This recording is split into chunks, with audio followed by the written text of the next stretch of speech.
तो मोदी जी ने कोई नौकरी की बात ही नहीं करी, रोजगार की तो कोई बात ही नहीं करते। सरकार बनाए ना बनाए, लेकिन एसी में मोदी का पसीना छुड़वा देगा। तुम्हें जब कुछ ना आए तो जय श्री राम, जब तुम्हें कुछ नहीं आए बीजेपी जिंदाबाद कर लो। मोदी जी की तरफ वही सब। नमस्कार, आप देख रहे हैं इंडिया 24/7 और मैं हूं आपके साथ सिमरन कहा। इस वक्त मैं मौजूद हूं न्यू दिल्ली रेलवे स्टेशन पर, जहां पर हम लोगों से बात करने वाले हैं लोकसभा चुनाव के बारे में। अब यहां से बीजेपी से खड़े होने जा रही है अपने पहली बार बांसुरी स्वराज, और उनके अगेंस्ट में आम आदमी पार्टी से खड़े होने जा रहे हैं सोमनाथ भारती। लेकिन हम यहाँ पर बात करने आए हैं इंडिया गठबंधन के बारे में। तो यहाँ से हम लोगों से जानने वाले कि इंडिया गठबंधन में अब जैसे कि 4 चरण के मतदान हो रखे हैं, तो जानते हैं कि उनका क्या कहना है कि इंडिया गठबंधन क्या बीजेपी पर भारी पड़ सकती है या नहीं। चलिए जानते हैं। आपका नाम क्या है? शुएब खान। आपको अभी 4 चरण के मतदान हो रखे हैं, तो आपको क्या लगता है इंडिया गठबंधन क्या एनडीए पर भारी पड़ सकता है? बिल्कुल भारी पड़ेगा। किस हिसाब से, मतलब इंडिया गठबंधन को क्या लोग वोट करेंगे और किन मुद्दों पर वोट करेंगे, ऐसा क्या लगता है आपको? महंगाई के मुद्दे पे वोट करेंगे और ये हिंदू मुस्लिम के मुद्दे पे वोट करेंगे। सबसे ज्यादा हिंदू मुस्लिम चल रहा है। और रोजगार के मुद्दे पे करेंगे। हिंदू मुस्लिम का क्या चल रहा है? क्या लगता है कि एनडीए क्या ज्यादातर, मतलब जो बीजेपी पार्टी है एनडीए, तो वो क्या ज्यादातर हिंदू मुसलमान करती है? बिल्कुल हिंदू मुसलमान, आप देख लो कहाँ हिंदू मुसलमान नहीं किया, हर जगह में हिंदू मुसलमान किया है। और उलवामा वाला हुआ, वो भी क्या आते हैं देखो, इन्होंने ही करवाया बीजेपी वालों ने। ये भजनपुरा में हुआ, ये भी बीजेपी वालों ने करवाया। जमुना पार में जितना हुआ है, तो ये सब ये बीजेपी हिंदू मुस्लिम पे जीतती है। बाकी और रोजगार की तो कोई बात ही नहीं करी इन्होंने किसी तरह की, ना किसी की नौकरी की, ऑटो वालों की, मतलब कहीं कोई फैसिलिटी नहीं है मोदी के राज में।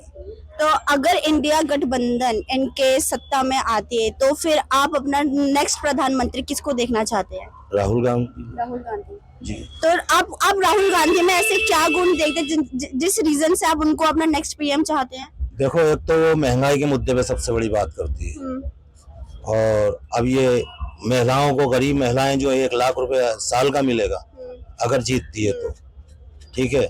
और कितने 30 लाख से ज्यादा नौकरी की बात, सबसे बड़ी बात। और अभी तक तो मोदी जी ने कोई नौकरी की बात ही नहीं करी, रोजगार की तो कोई बात ही नहीं करते। आपने भी सुना होगा, अगर आप टीवी देख रहे होंगे या रेडियो वीडियो, तो उसमें ज्यादातर क्या होता है कि मोदी जी हर वक्त मोदी की गारंटी करते हैं। तो क्या लगता है गारंटी देंगी?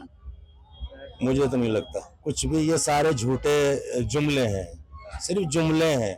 और अमित शाह ने कहा था कि हम तो ऐसे जुमले बोलेंगे, लाल किला कहेंगे तो क्या लाल किला नाम कर देंगे, ये तो हमारे जुमले हैं, हम तो बोलेंगे। तो ये चीजें हैं सब। तो फिर आप किन मुद्दों को देख कर में आप वोट करने वाले हैं दिल्ली के जो भी लोकसभा चुनाव होंगे? सिर्फ रोजगार। आपका नाम क्या है? मेरा नाम एजाज है। आपको क्या लगता है कि ये 4 चरण के मतदान हो रखे, इंडिया गठबंधन क्या जीतेगा? दिल्ली के सत्ता में आ सकते हैं इंडिया गठबंधन? हार जीत का तो पता नहीं जी, मैं अपना मत दे के आया और मेरा दिल कहता जीतेगा। बाकी यहाँ पे सबके अलग अलग दिमाग है, अलग अलग बात है। तो आप ही थे, भूखा आप ही रखते थे, जमींदार तो आप ही थे। बोलो कौन सा पढ़ा लिखा जमींदार? ये देखो। तो आपने, आपका जो मेन मुद्दा था, आपने क्या कहा कि आपने वोट दे दिया, तो आपने किन मुद्दों पर वोट दिया है?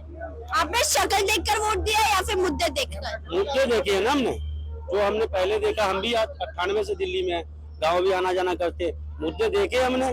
बीजेपी सरकार में क्या हमारे साथ हो रहा, हम उतने उसमें नहीं जाएंगे। हमारा जो मुद्दा था उस विषय पे हमने वोट दे दी। सरकार बनाए ना बनाए, लेकिन एसी में मोदी का पसीना छुड़वा देगा, ये तुम्हें गारंटी देता हूँ। हाँ, भले सरकार ना बने। चोर सभी पार्टी है, चोर सभी पार्टी है। तुम चोर नहीं हो, मैं चोर नहीं हूँ, सभी हर कोई चोर है यहाँ हिंदुस्तान में है। तो मैं अकेला तुम्हारे पे सब पे भारी पड़ सकता हूँ, अकेला। तुम्हें जब कुछ ना आए तो जय श्री राम, जब तुम्हें कुछ नहीं आए बीजेपी जिंदाबाद कर लो।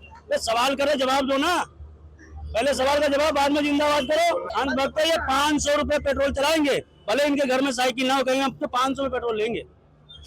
साइकिल नहीं होगी उसके पास। अभी वो हरियाणा का भी एक देखा था, बुलेट पे चल रहा था, बाद में देखा साइकिल पे चलता हुआ मिला था। मेहनत से ले रहा हूँ ना, मैं 4 गाड़ी लूँ, मैं अपने मेहनत से ले रहा हूँ। आपके हिसाब से इंडिया गठबंधन सत्ता में आएगी? मैडम किस लिए नहीं आएगी, आए ना आए वो तो बात की बात है। मेहनत करना हमारा काम है, चाहे पार्टी वाले हो कोई भी हो। अगर वो पार्टी है वो छोड़ तो नहीं सकता अपने नेता को, अपने को तो छोड़ेगा नहीं, उसको लड़ना पड़ेगा चाहे जीते या हारे। आप बनारस का देख लो, जब केजरीवाल लड़ा था मोदी जी के सामने तो 1,92,000 कुछ सेकंड में आया था। उसके बाद एक आया था 1,52,000 इस तरह कुछ आया था। तो अगर गठबंधन किया तो कम से कम उसको 3 लाख तो मिलेगा वहाँ पर, अगर दोनों का मिला उस टाइम बट गया तो दोनों को मिलेगा। मुद्दा यह है कि कमजोर करना, सरकार बने न बने कमजोर होना चाहिए, विपक्ष होना चाहिए। यहाँ पर कोई भी आदमी अगर समझदार इनसे पूछो क्या विपक्ष जरूरी है या नहीं है।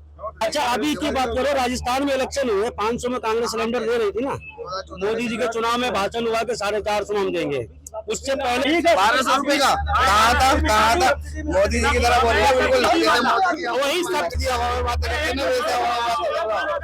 450 का वादा किया मोदी जी ने राजस्थान में।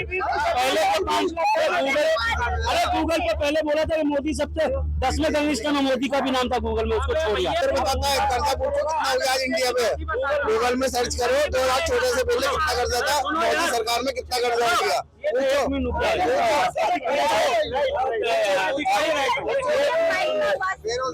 अरे रुक जा यार, 450 सिलेंडर का इन्होंने वादा किया राजस्थान में। तो पहले से हरियाणा में, यूपी में सरकार पहले है ना, तो जहाँ सरकार है वहाँ तुम 1,000-1,200 का बेच रहे हो, जहाँ इलेक्शन लड़ने जा रहे हो वहाँ कर हम 450 की गारंटी देते हैं। ये गलत नहीं है। पहले जहाँ है वहाँ घटाओ ना, जहाँ पे तुम्हारी सरकार है वहाँ घटा दो। अब रहेगी बात, मैं बता रहा हूँ तुम्हें को, ये इनका मोदी का और राजा का किस्सा एकदम सेम है। हाँ तो मैं भी बता रहा हूँ कि राजा बोला कि भाई मेरे तो खजाने में पैसा खत्म हो गया वजीर, क्या किया जाए। अगर पता चलेगा तो यहाँ तो विद्रोह हो जाएगा। बोला राजा साहब सारे व्यापारियों को बोलो 5 का माल 15 बेचे। ठीक है जी, बेच दिया 15 में। जब पब्लिक रोड पे आई, राजा साहब गए, राजा साहब ने बोला भाई 5 रुपए घटा दो, 5 रुपए घटा दो। जब घट गया पब्लिक भी खुश हो गया, राजा ने 3 उसमें से ले लिया, व्यापारी को 7 मिल गया। वही हाल है, 450 सिलेंडर 1200 में बेचा, इलेक्शन के टाइम में 300 घटाए करे सस्ता कर दिया जी। ये उपाय है। यहाँ पर हमने लोगों से बात करी, यहाँ पर लोग जो है वो इंडिया गठबंधन और एनडीए के नाम से एक दूसरे से लड़ाई कर रहे हैं। एक कहते हैं कि इंडिया गठबंधन सत्ता में आएगी, बहुमत के साथ आएगी, तो दूसरे कहते हैं कि एनडीए आएगी। अब एनडीए के बारे में अगर बात करें तो एनडीए में अभी जो सरकार है बीजेपी, उन्होंने दावे किए थे कि वो जैसे कि राजस्थान हो गया, यूपी हो गया, वहाँ पे सिलेंडर के भाव कम कर देंगे, बट उन्होंने बस अभी तक सिर्फ अपनी ही बात ही कही है, जो उन्होंने अपने वादों पर खड़े नहीं उतरे। वही दूसरी तरफ जो इंडिया गठबंधन है, अभी 4 चरण के मतदान हो रखे हैं और अभी दिल्ली में 25 तारीख को चुनाव होना बाकी है। तो अभी ये देखना बाकी है कि इंडिया गठबंधन का सत्ता में आ सकती है या नहीं। इसी के साथ मैं थी Simran with camera person Sohail, India 24/7।